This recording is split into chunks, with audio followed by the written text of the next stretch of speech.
What up, everybody? This is your boy Dedrian from House of Wrestling, and this is my review for the October 15th episode of WoW Women of Wrestling, Season 3, Episode 5. Like, share, comment, subscribe, hit the notification so that way you are notified when House of Wrestling drops its latest content. Follow me, Dedrian180, on TikTok, Twitter, and Instagram. So, tonight's episode, they had two matches that were had stakes to it, which it's one thing I like about this show, Wild Women of Wrestling, is that every episode there's some stakes involved. Like there isn't just a match to have a match. Uh, they're wrestling for something, either for the tag team title tournament or a shot at the Wild Women of Wrestling World Championship. So the first match that was for stakes, you had Leah McCoy defeat Penelope Pink to get potentially a shot at the Beast for the Wild Women of Wrestling World Championship. And you had Miami Sweet Heat, Lori and Lindsay Carlson defeat Holidead and Chainsaw to move on to the Wild Women of Wrestling Tag Team Championship Tournament. I believe we're getting close to the final, maybe? I know the Tonga twins have moved on. So I'm excited about that to see how this ends with the women's tag team championship tournament, and of course, a match between Leah McCoy and the Beast.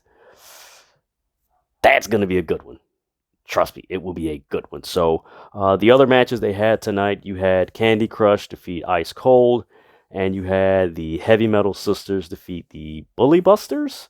So it was a really, unlike the previous episodes of Wild Women of Wrestling, and also as I do this interview, those who are my subscribers, I do want to apologize for not doing a review for the previous episodes of Wild Women of Wrestling. I was under the weather and just had a lot of stuff going on, so I apologize for not getting it out. But man, I did watch those episodes, so forgive me, guys. But yeah, this episode, unlike the previous episodes, like there wasn't, how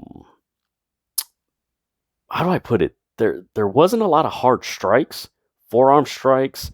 Like the physicality wasn't as intense, and the aggression was, for the most part, mild. Not a negative thing. It was just what it was. And I mean, it was a fun episode. Like all these episodes are fun. They do a great job of having the crowd into the match and just into everything. One thing that they are hitting a home run in, and I will say, man, this might be, it's they deserve their flowers. Their vignettes for all these women wrestlers they're not too long, but the content, the depth, the emotion, and the story that they're adding, the backstory that they're adding to these wrestlers is so sophisticated and just detailed that as you're watching these vignettes and you're listening to them describe themselves and their upbringing and why they're wrestling and why they're in Wild Women of Wrestling, what's their motivation. I don't care if you're a man, woman, child, whatever. You start listening to how they express it and how it's shot and how it's filmed. You're just like, man, I want to hear more. And man, they do a terrific job. I wish other promotions would, I don't want to say copy, but kind of be inspired by them. Like, hey, you know what? Maybe we should add a little bit more context to these wrestlers to give them, to introduce them to the audience and everything. And I heard today on a very popular pro wrestling podcast that they are having like some really good ratings in syndication and everything. And I'm not surprised because it's a fun product. Some of the faces are familiar if you've either the Independence or AEW Dark. You have seen some of these faces before, and even AAA. There you go, because they have Tormenta. I forgot about that. But man, it's a fun product. And tonight, this was again another show where it was just sit back, 1 hour, and it's fun. Boom, boom, boom, boom, boom. Um, so it started off with a recap of last week, which the main event was Tormenta versus the Beast for the Wild Women of Wrestling Championship, and that was a really, really good match.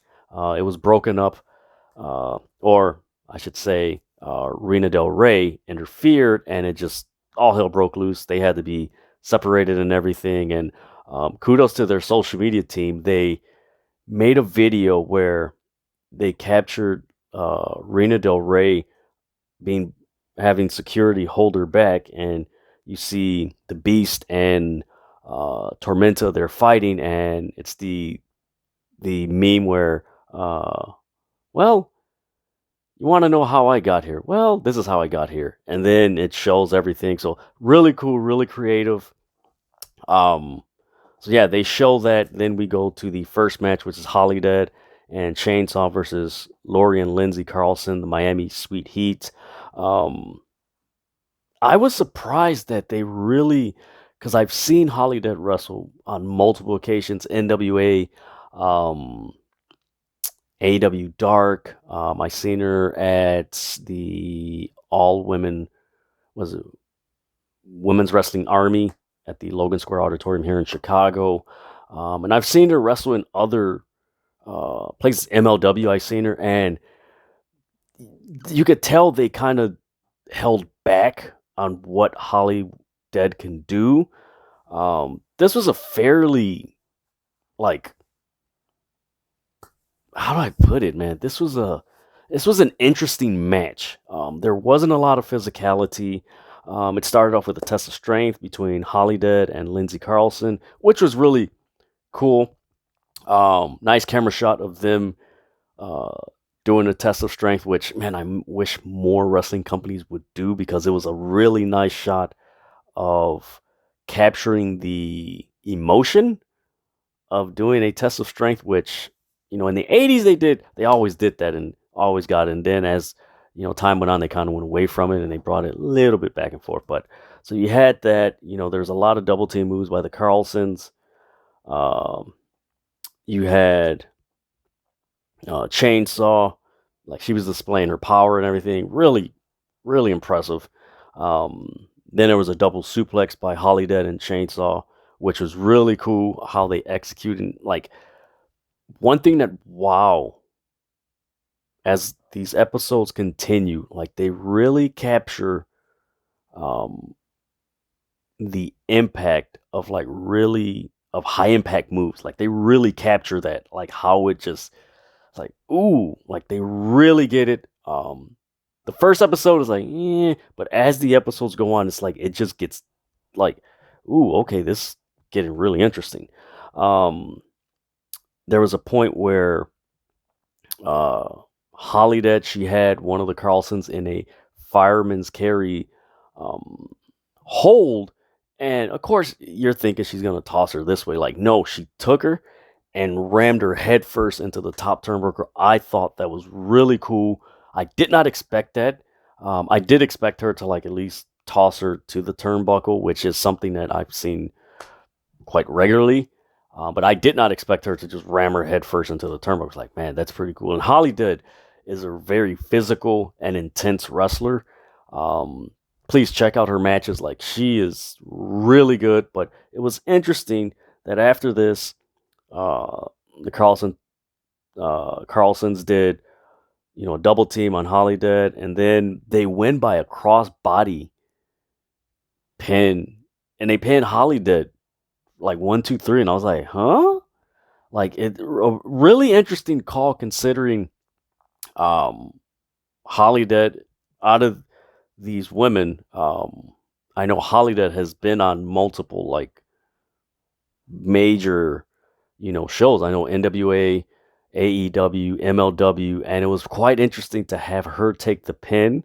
But then again, here's the other side of that. We don't know what is the direction and how this Wild Women of Wrestling season will play out. We don't know where they want to take this and stuff like that. So I could see both sides. Like my side, I was just like, man, why did she take the pin? And she, you know, like she's everywhere. Like you see her a lot. I know GCW. She's been there.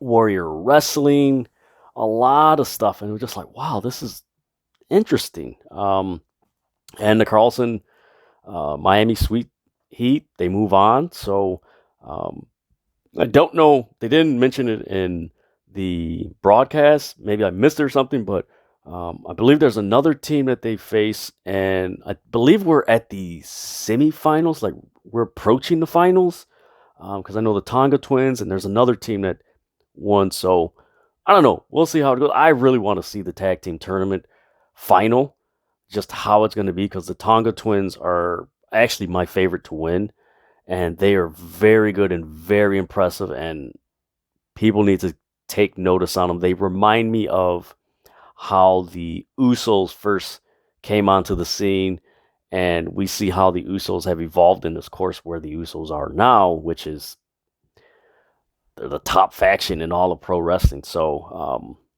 real interested to see where this tag team tournament is going to shape up to the finals. After this, we had a video package, a vignette of Ice Cold. And again, like I said, man, these vignettes that Wild Women of Wrestling produces, man, these are some very good vignettes. They're so sophisticated, detailed, with so much emotion, and the content that they use in these vignettes, um, like the content's like very, maybe it's the way they say it.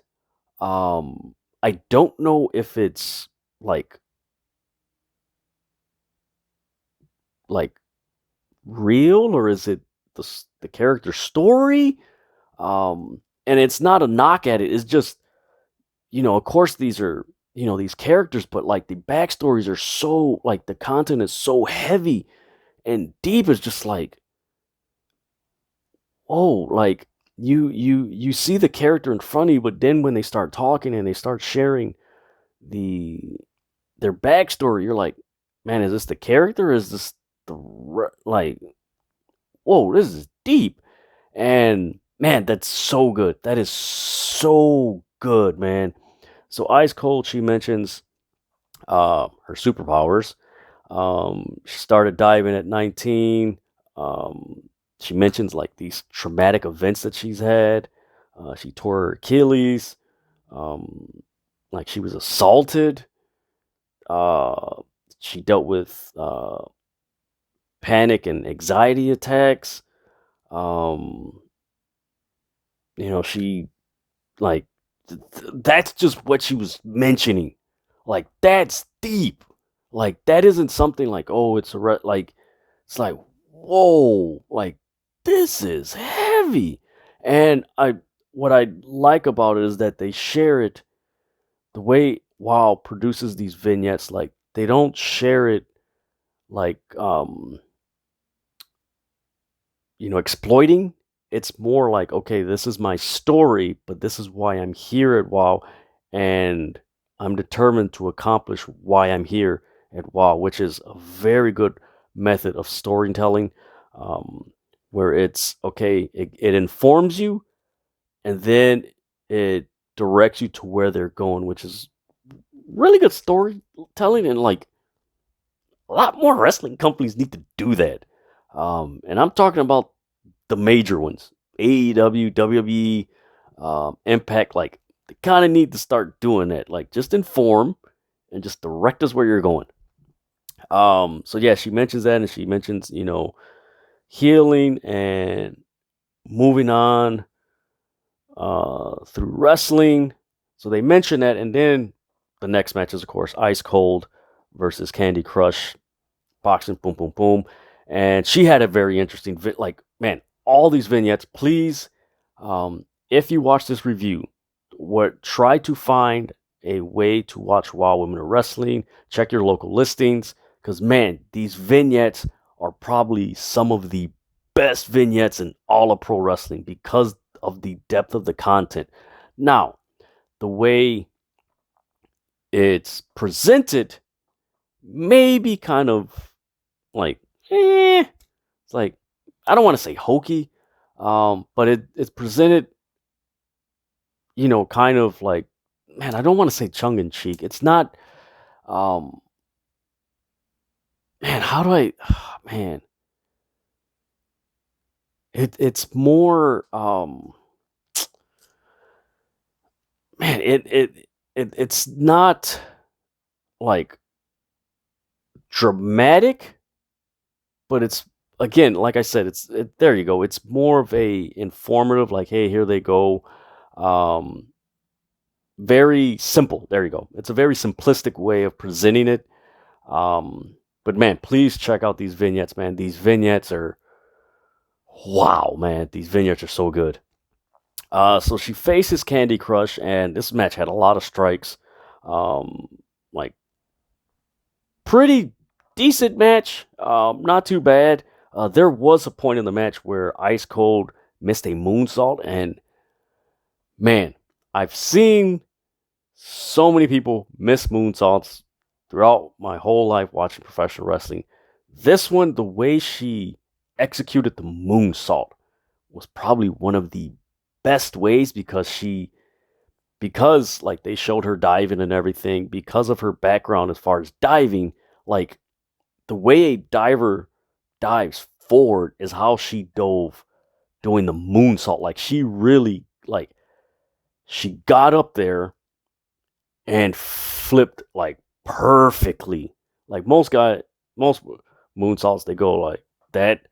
She went boom, like just perfect. I was like, man, I wish she would have executed that. Like, man. Um, but unfortunately, in the end, Candy Crush executed what is her Superman punch. Panned Ice Cold 1, 2, 3. Only thing I had about this match and this whole scenario is that um like the content and the substance of the um vignette of Ice Cold, like she comes out and she loses. I'm like, huh? Like, man, why did she lose? But again, like I said, on the other side, it could be something down the road where this loss is justified for something that happens down the road, which I hope it happens, because man, I was really um like just captivated by that story because of I'm like, I have not heard something like this in a promo. I know Lacey Evans in SmackDown, she mentioned her promo, stuff that she dealt with growing up. Um, that was more like they kept doing it over and over again, and it was like, okay, like it was just over, like it was almost exploiting. That's the way it felt. It was just like they just kept on doing it, but this was just like so simple to the point, and like you're like, oh my god, like I want you to succeed. I want you to win. And maybe that's what they were going for. Like, you tell this story, they lose, but it's like, oh man, I just want them to win. So I can see both sides. Like for instance, my side was like, oh man, why did she lose? Like they should have let her win. Oh man, it was cool, but there could be the other way. So, but yeah, man, check out these vignettes, man. So then we get a video package of the Heavy Metal Sisters, Fury, Mesmeriah, and Razor. Really, really cool vignette. Simple, like, yeah, stuff like that. Um, and they're talking about the Bully Busters, and they're like, you guys want to be a group, but are you still friends? It's like, ooh, is there dissension on the horizon with the Bully Busters? But no, wasn't the case. Go to commercial, come back. So we got the Heavy Metal Sisters versus Keta Rush, Steffi Slays, and Vivian Rivera. And I will say about this match, the first thing that I noticed, and if you guys check out my last review that I did of Wild Women of Wrestling, there are women in WoW Women of Wrestling that first glance you look and you're like, they got it. They're they're gonna be they're gonna be big. They're gonna be big. And I know that term is used a lot of, you could say, oh, it's used lightly or something like that, but no. There's a few that like, no, they're gonna be big, and by big, I mean they're going to have a bigger presence than what they have now. Like they will be like, oh, a regular in, women's wrestling major matches and stuff like that. So the two women that stood out in this match was Keta Rush and Razor from the Heavy Metal Sisters. And more Razor, when he came in the ring, she started out, and it was her and Steffi Slays, and they started the match, and they're doing their thing, and just the way she moved in the ring, her movements, her the execution of moves, it was just something. It's like, man, and I would not be surprised if Razor, if she ends up in Impact Wrestling, possibly AEW, or NXT. I would not be surprised. Check them out, the Heavy Metal Sisters. They got a really unique look. And it's me saying that I could see Razor there and not the rest of them. No. It's just something about Razor that stands out. It's not saying that the other women wrestlers don't have anything. It's just right now watching this match, it's like boom, like she just sticks out, like she stands out. It's like, okay, want to see her wrestle this. And there was a moment where Razor was her and who was it?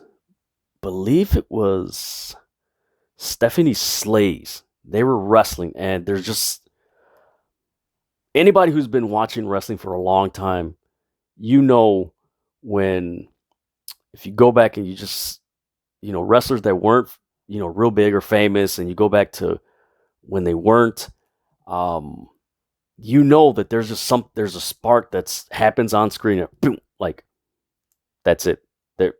That's it.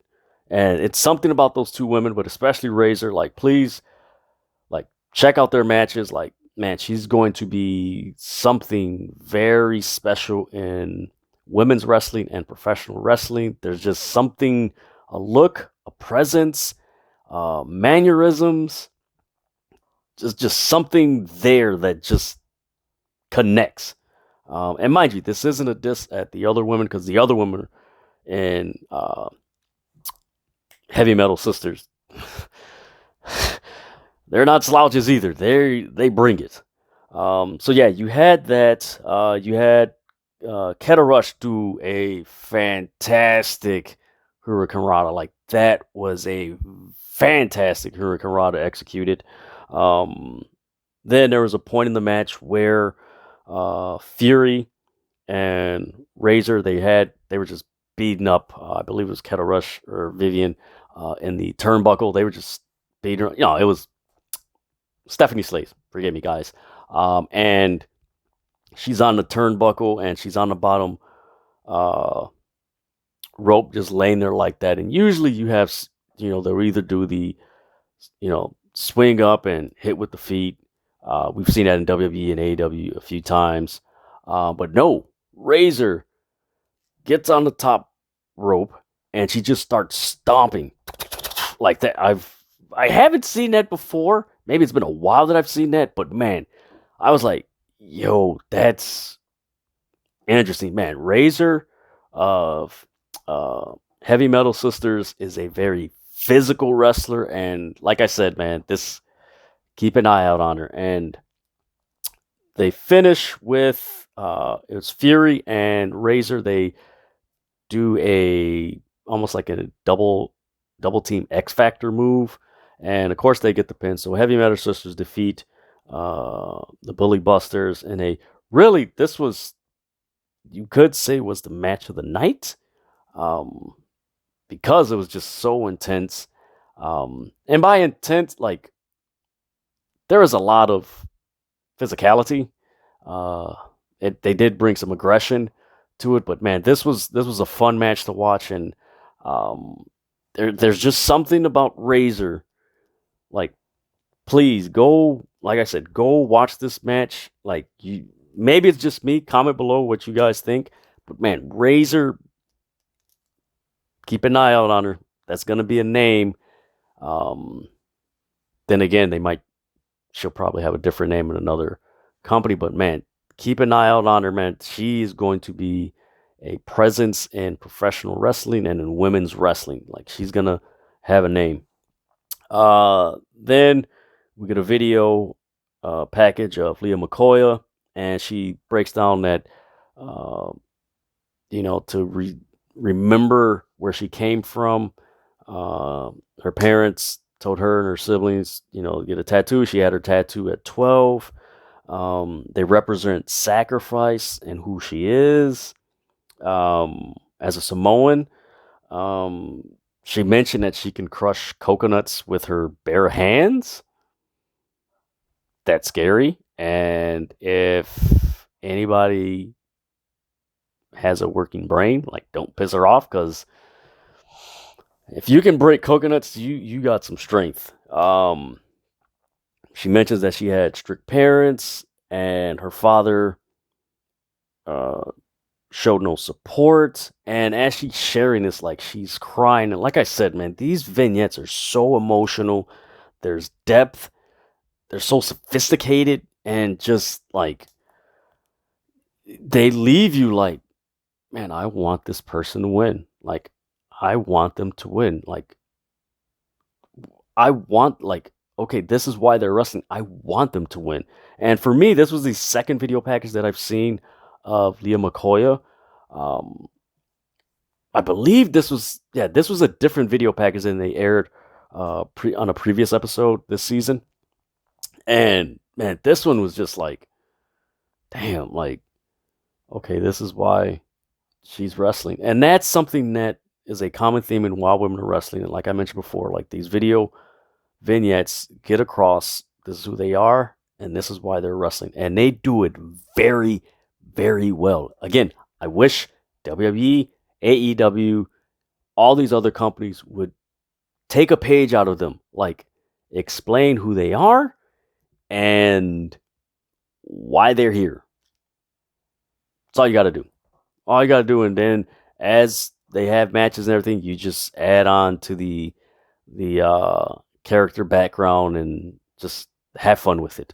So then we get a video of Lana Starr with Penelope Pink, and she mentions you're one step closer to the Beast.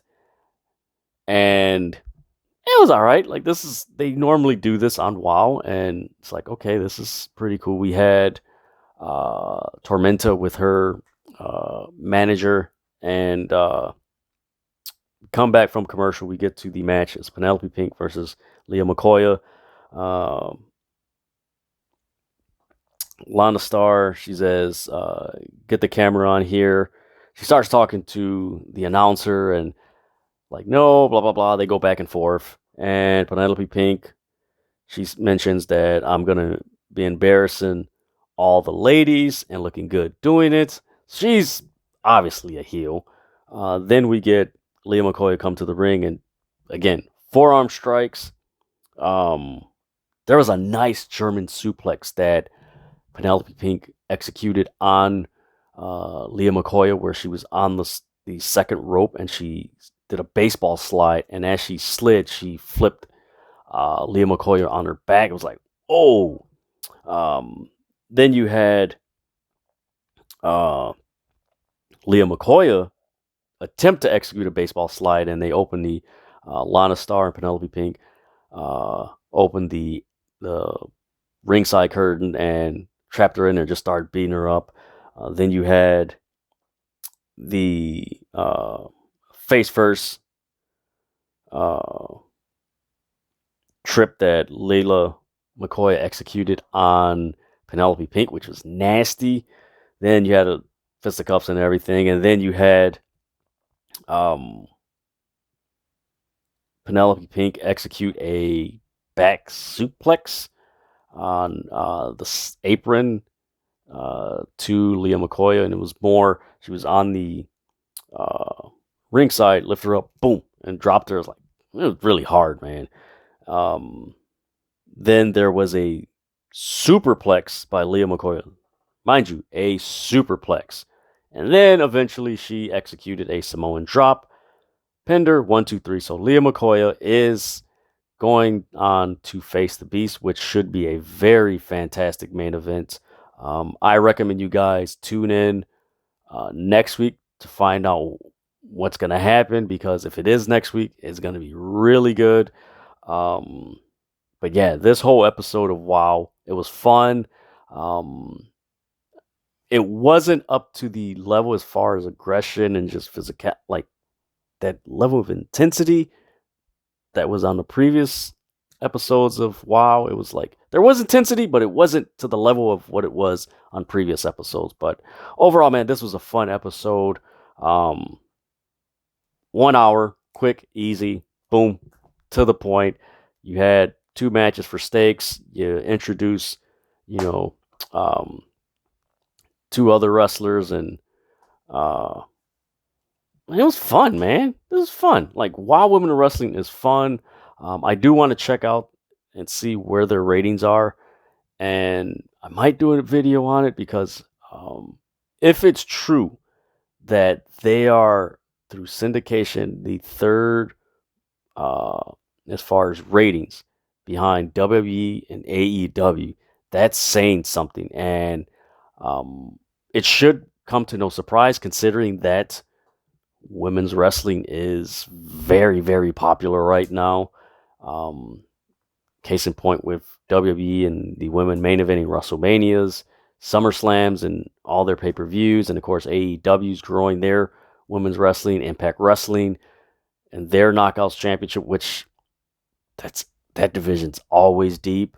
So it's something to see what's there's more on the horizon for women's wrestling, and of course you got Stardom in over in Japan. So I mean, people take notice on women's wrestling. I know it's unfortunate that you have a section of fans that are come across very misogynistic towards women's wrestling.